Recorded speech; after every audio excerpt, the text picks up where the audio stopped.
अपनी आलीशान कोठी में ऊपर की मंजिल की खिड़की के पास खड़ी कमला की आंखों से अविरल आंसू बह रहे थे। वे अपने अश्रुपूरित नेत्रों से बार बार फाटक को निहार रही थी, जहां से उनका पोता राजू रोता बिलखता हॉस्टल भेजा गया था। नन्हे पोते की चीखें अभी तक उनके कानों में गूंज रही थी। माँ की रुबीली फटकार तथा पिता का निर्विकार चेहरा देख वो चीख कर बोला था, अब मैं कभी आपके पास नहीं आऊंगा, बस हॉस्टल ही मेरा घर होगा। फिर दादी का आंचल पकड़कर उनसे लिपटकर बोला, दादी मैं आपको बहुत प्यार करता हूँ, आप जरूर मेरे पास आओगी, ये मैं जानता हूँ, क्योंकि इस घर में एक आप ही तो हो जो मुझे प्यार करती हो। मैं ये भी जानता हूँ कि आपकी भी इस घर में कोई सुनता नहीं है, आपको भी किसी दिन ये लोग घर से निकाल देंगे। 8 वर्षीय पोते की बातें उनके अंतर मन को दुखी कर रही थी। कमला के पति सफल व्यवसायी थे। उन्होंने अपनी मेहनत तथा लगन से अपार संपत्ति उपार्जित की थी। उनके केवल एक पुत्र था ब्रजेश, जिसके लालन पालन में उन्होंने कोई कमी नहीं की थी। माँ की ममता तथा पिता के प्यार भरे संरक्षण ने ब्रजेश को भी एक सफल व्यवसायी बना दिया था। उसकी पत्नी एक कर्नल की बेटी थी, जिसकी रग रग में पिता का दबंग स्वभाव था। अनुशासन समाया हुआ था। अनुशासन ने उसके महत्व को भी धाराशाही कर दिया था। पति के न रहने पर कमला ने अपने पोते राजू पर अपना समस्त प्यार उड़ेल दिया था। अब उसी को अपने से अलग करवाते देख उनका मन चीत्कार कर उठा था। बहू के बेशब्द जो उसने ब्रजेश तथा नौकरों के सामने कहे थे, कांटे के समान उन्हें चुभ रहे थे। जिस पोते के प्यार में डूबकर वे पति का गम भी भूल गई थी, उसी के प्रति ये शब्द सुनने पड़े, यहाँ आपके लाड प्यार ने इसे बिगाड़ दिया है। इसके चरित्र निर्माण के लिए हॉस्टल ही उचित स्थान है, यहाँ रहकर ये कुछ नहीं बन पाएगा। उनका मन तो हुआ कि कह दे, इतना बड़ा व्यवसाय मेरे बेटे ने संभाला हुआ है, वो सब कुछ इसी घर की चारदीवारी में रहकर ही सीखा है। पर वे जानती थी कि तब बहू नौकरों के सामने उन्हें जलील करने में देर नहीं करेगी और उनका बेटा मूक दर्शक ही बना रहेगा। राजू के कुछ खिलौने तथा कपड़े छूट गए थे, उनको उन्होंने रोते हुए अपनी कीमती चीजों के संग रख दिया।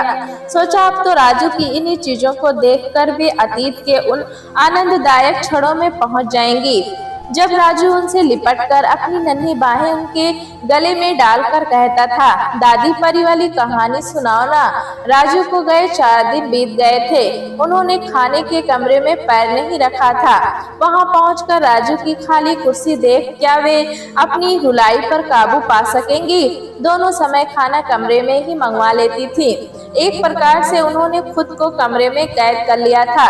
जिस घर में राजू की खिलखिलाहट सुनाई पड़ती थी, वहां अब वीरानी सी फैली थी। बेटा बहू दोनों ही ऑफिस चले जाते थे। अब तो घर की दीवारें ही उनके संगी साथी रह गए थे। इधर राजू के जाने के बाद घर में चुप्पी छा गई थी। ऐसा लगता था इस शांति के बाद कुछ अनहोनी होने वाली है। एक दिन वे बाहर निकली, उनकी आंखें फाटक पर अटक गई। अभी वे अपने को संतुलित करने की कोशिश कर ही रही थी कि बहू की आवाज सुनाई पड़ी, ना भाई मैं उनसे ये कहने नहीं जाऊंगी, वैसे भी मेरी कोई बात उन्हें अच्छी नहीं लगती, तुम ही चाहते हो, हमने जो तय किया है कह दो।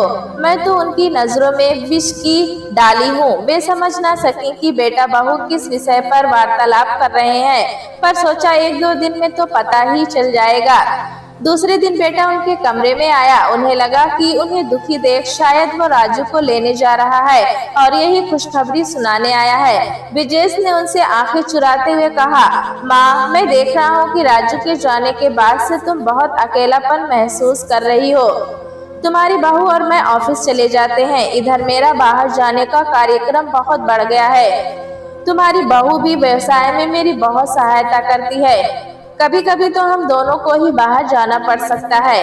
ऐसे में तुम्हारी देखभाल करने वाला कोई नहीं रहेगा। हम दोनों ने सोचा है कि तुम्हें वृद्धाश्रम में भेज दें। वहां तुम्हारी देखभाल भी हो जाएगी और मन भी लग जाएगा। तुम्हारी सुख सुविधा का सभी प्रबंध हम कर देंगे।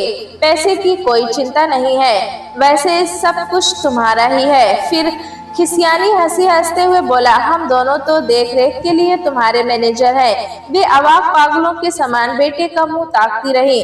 थोड़ी देर के लिए उन्हें लगा कि शरीर का खून किसी ने खींच लिया है, पर जल्द ही उनका स्वाभिमान जाग उठा। उन्होंने गर्दन उठाकर कहा, ठीक है बेटा, तुम दोनों ने ठीक ही सोचा होगा। वैसे भी इस घर को मेरी कोई आवश्यकता नहीं रह गई है। अपमान से दुखी पलकों के ऊपर विवशता के जल की बूंदें टपक पड़ी। थोड़ी देर बाद ब्रजेश बोला, इसी शहर में ये आश्रम खुला हुआ है। यहाँ सुख सुविधा का सब इंतजाम है। बड़े बड़े लोग इसे मन लगाने का स्थान समझकर रह रहे हैं। वैसे भी जब तुम्हारा मन न लगे तो घर तो है ही, वापस चली आना। पोते के चलते समय के शब्द उन्हें याद आने लगे। उसने कैसे विश्वास से कहा था, दादी आज माता पिता मुझे घर से निकालकर हॉस्टल भेज रहे हैं। किसी दिन ये तुम्हें भी घर से निकाल देंगे। पोते की भविष्यवाणी सचमुच सत्य साबित हो गई थी। उन्होंने अभिमान से गर्दन उठाकर कहा, मैं तैयार हूँ, तुमने सभी इंतजाम पहले से कर लिया होगा। वैसे भी यहाँ रुकने की तुक नहीं है। मैं भी चाहती हूँ कि अपनी जिम्मेदारी से तुम दोनों को मुक्त कर दूं। ब्रजेश माँ से आंखें ना मिला सका। चलते चलते बोला, इतनी जल्दी भी क्या है, 2-4 दिनों बाद चली जाना। कमला ने कहा, मैं 2 घंटे बाद चली जाऊंगी। ड्राइवर को स्थान बता देना। लगभग 60 सालों तक सुख की शैया पर सोई उनकी काया ने कांटों की चुभन का अनुभव नहीं किया था।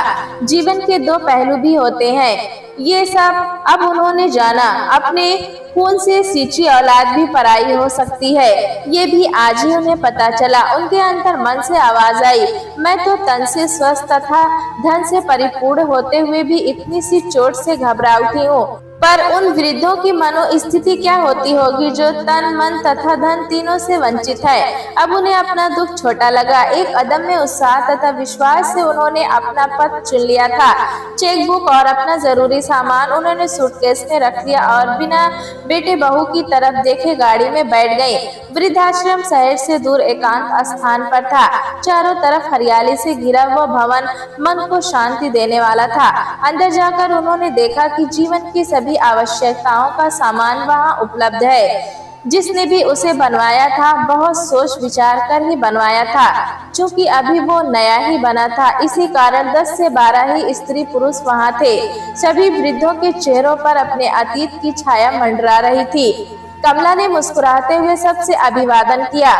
उन्हें प्रफुल्लित तथा मुस्कुराता देख सभी चकित रह गए। सभी वृद्ध समृद्ध परिवारों के सदस्य थे। पैसे की उनके पास कमी न थी, पर अपमान की वेदना सहते सहते वे टूट चुके थे। कमला उनके पास बैठकर बोली, देखिए, अगर मैं कुछ कहूँ और उससे आपको पीड़ा पहुँचे तो इसके लिए मैं क्षमा चाहती हूँ।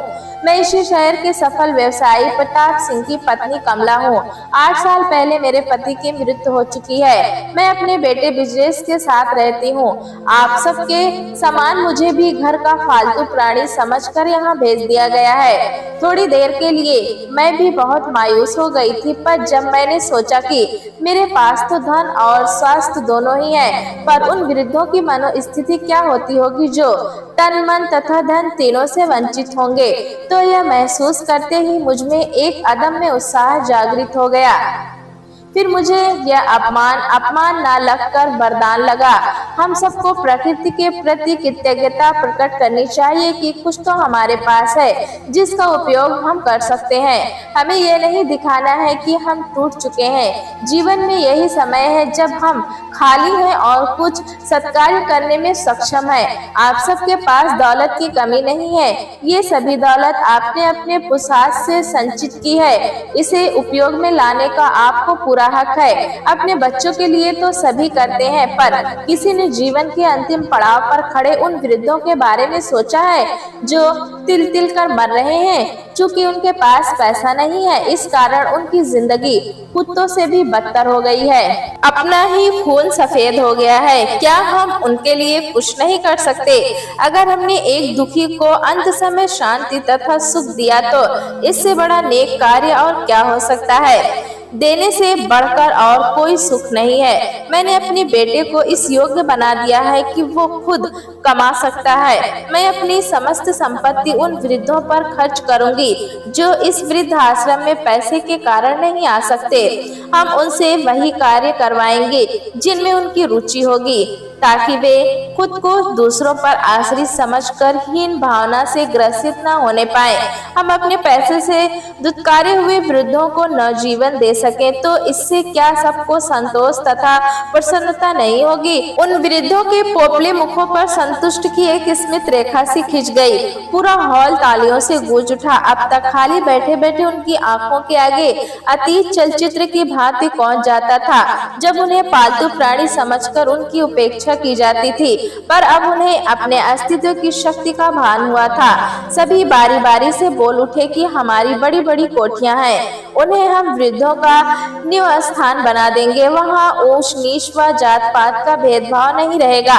कमला की आंखें नम हो गई। उन्हें लगा जो हमसफर इतने पास आ जाते हैं उन्हें फिर एक दूसरे को अपनी बात समझानी नहीं पड़ती। उनकी आंतरिक अनुभूतियां ही वाणी समान मुखर हो जाती हैं। सभी वृद्धों की आंखें विजयी गर्व से चमक उठ रही थी। दूसरे दिन कमला ने सभी वृद्धों से अपने पोते की भविष्यवाणी के बारे में बताया और ये भी कहा कि वे उसकी पसंद की चीजें लेकर अक्सर उससे मिलने जाया करेंगी। इतवार के दिन उन्होंने राजू की पसंद की ढेर सारी चीजें खरीदी ताकि वो अपने दोस्तों को भी दे सके। हॉस्टल पहुंचते ही राजू उनसे लिपटकर बोला, दादी मैं जानता था कि तुम जरूर मुझसे मिलने आओगी। राजू ने अपने सारे दोस्तों से कहा कि यही मेरी प्यारी दादी हैं। कमला ने सारा सामान बच्चों में बांटा और कई घंटे उनके साथ गुजारने के बाद यह कहकर लौट पड़ी कि वे यहाँ आती रहेंगी। राजू ने पूछा, घर पर सब ठीक है ना दादी? उन्होंने मुस्कुराते हुए कहा, मैं घर में नहीं रहती, एक वृद्ध आश्रम है वहीं पर रहती हूँ। राजू चीख कर बोला, मैं समझ गया हूँ, उन्होंने आपको भी घर से निकाल दिया है। हंसते हुए उन्होंने उत्तर दिया, राजू वहाँ तेरे बिना मेरा मन भी तो नहीं लगता था, इस कारण भी तेरे माता पिता ने मुझे आश्रम भेज दिया। मैं सब समझता हूँ, वे हम दोनों को प्यार नहीं करते, इसी कारण घर से निकाल दिया है। उन्होंने प्यार से राजू के माथे को चूमते हुए कहा, बेटे माता पिता के लिए ऐसी बातें नहीं सोचनी चाहिए, वे जो कुछ भी कर रहे हैं तुम्हारे भविष्य को उज्जवल बनाने के लिए ही तो कर रहे हैं। हॉस्टल में बच्चों के संग तुम्हारा मन लग जाएगा, इसलिए तुम्हें यहाँ भेजा है। राजू ने अविश्वास से दादी की तरफ देखकर कहा, आप कहती हैं तो मान लेता हूँ। फिर मासूमियत से बोला, दादी अपने घर में कब ले चलोगी? कमला की आंखों में आंसू तैर आए, जिन्हें उन्होंने बड़े कौशल से पीकर कहा, बेटे हमारे घर में सभी वृद्ध लोग हैं, वहाँ तुम्हारा मन नहीं लगेगा, हम ही तुम्हारे पास आते रहेंगे। वृद्धाश्रम लौटने पर काफी देर उनका मन उदास रहा। फिर उनके भीतर से आवाज आई, तुझे भावुकता में बहकर अपने ध्येय को नहीं भूलना, तेरा लक्ष्य तेरे सामने है। इस समय 20 हाथ तेरी सहायता के लिए तैयार हैं। ये हाथ दिन ब दिन बढ़ते ही जाएंगे। सफलता तुझे पुकार पुकार कर कह रही है, आगे बढ़ती जा। ये सोचते ही अदम्य उत्साह से वे उठ खड़ी हुई। दूसरे दिन कमला ने आश्रम के वृद्धों से कहा, आप लोगों के पास जो भी कोठियां हैं, अगर आप खुशी खुशी उन्हें वृद्धाश्रम बनाने के लिए दे सकें, तो जो वे हम इस वृद्धाश्रम पर कर रहे हैं वही हम अपने आश्रम पर खर्च करेंगे।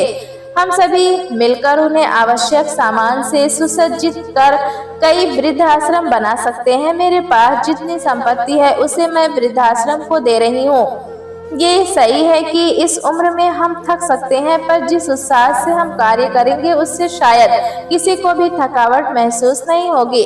हर वृद्ध जिसके पास पैसा था उन्होंने कह दिया, और जिसके पास कोठी भी थी उसने सहस्र कोठी तथा पैसा दोनों ही दिए। जब वृद्धों ने अपनी अपनी कोठियां खाली करवानी शुरू की तो रिश्तेदारों के होश उड़ गए। इस प्रकार कई कोठियां खाली हो गई। अब उन वृद्धों ने बड़े उत्साह से उनमें आवश्यक सामान तथा नौकरों का बंदोबस्त करना शुरू कर दिया। समाचार पत्रों में इन वृद्ध आश्रमों की प्रशंसा में कॉलम भर गए। मध्यवर्गीय परिवार के वृद्धों को प्राथमिकता मिली। हर वृद्धाश्रम का ट्रस्ट बना दिया गया ताकि जिन्होंने पैसा दिया उनकी मृत्यु के बाद भी वे सुचारू रूप से चलते रहे। वृद्धों के निराश चेहरों पर रौनक आने लगी। समाज के जो संभ्रात परिवार थे उनके यहाँ एक अनोखा परिवर्तन आया।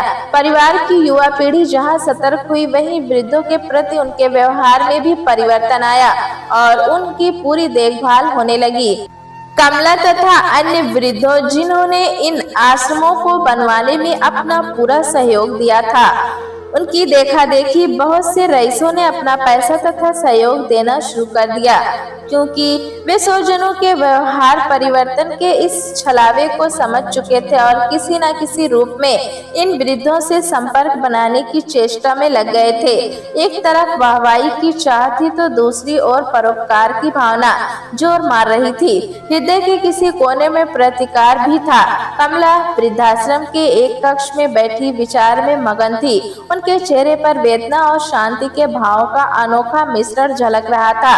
अब उन्होंने जाना कि कांटों की शैया पर सोया प्राणी ही कुछ करने की क्षमता रखता है। जिस सत्य को करने का उन्होंने बेड़ा उठाया था, उसको प्रेरणा देने वाला उनके बेटे बहू का व्यवहार ही तो था। कमला ने महसूस किया कि देने से बड़ा सुख और कोई नहीं है। दूसरों को सहायता तथा सुख पहुंचाकर अपने हृदय को कितनी शांति और सुकून मिलता है। उन्होंने जीवन का सबसे बड़ा सुख पा लिया था। दोस्तों, कहानी कैसी लगी हमें कमेंट में जरूर बताएं। चैनल पे नए हैं तो एक लाइक और सब्सक्राइब करना ना भूलें।